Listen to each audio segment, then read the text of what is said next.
Hey, I'm Paul Booth. We're here in New York City at Last Rites. Been here 5 years at this location. About 9 years before that down on the Lower East Side, and we're just getting ready to remodel on stage 3. Welcome. The first tattoo I remember seeing is probably a hand-poked scorpion on the bad boy in my high school that I thought, wow, that's so badass. He's like the bad kid, but shitty tattoo. But I found it interesting because really my first thoughts were, that could have been done better, Why did you do that, And it's like, it has to be able to be done better. I didn't know anything, I was like a freshman in high school.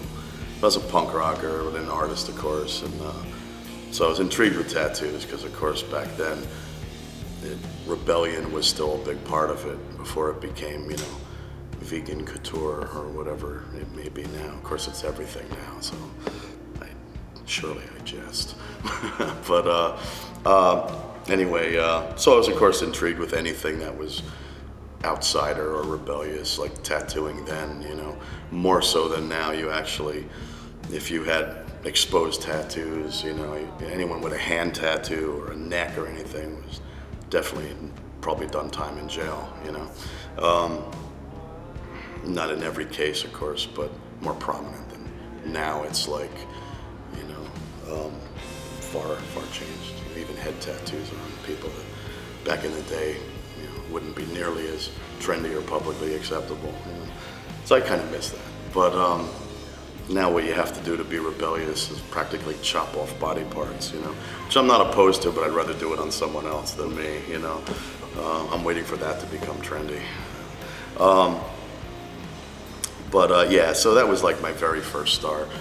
Then I had my daughter, a girl actually had my daughter. I just helped when I was 19, and went and got my daughter's name tattooed on me with a little flower and a little heart that I had him carve out and customize, which I thought, like, wow, you could customize these, picking number 89 off the wall and, and trying to make it art with a guy that wasn't an artist. And man, but you got to keep in mind at that time there wasn't much beyond that,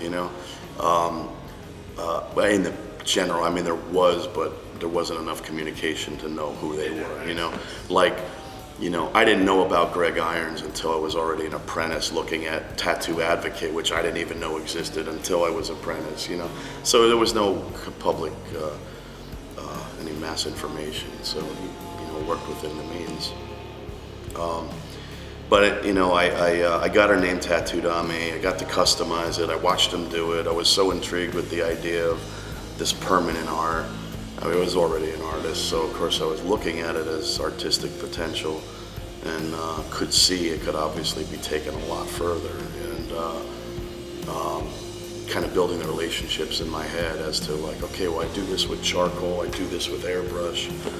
And when I started tattooing, I'd already been actually teaching airbrush for a few years, and so I really likened the two together, as far as the comparatives of the approach. And of course, airbrushing and tattooing are obviously way different, but mentally, creatively, I saw a lot of similarities that it seemed very natural crossover for me to, go into that. And I love the pain.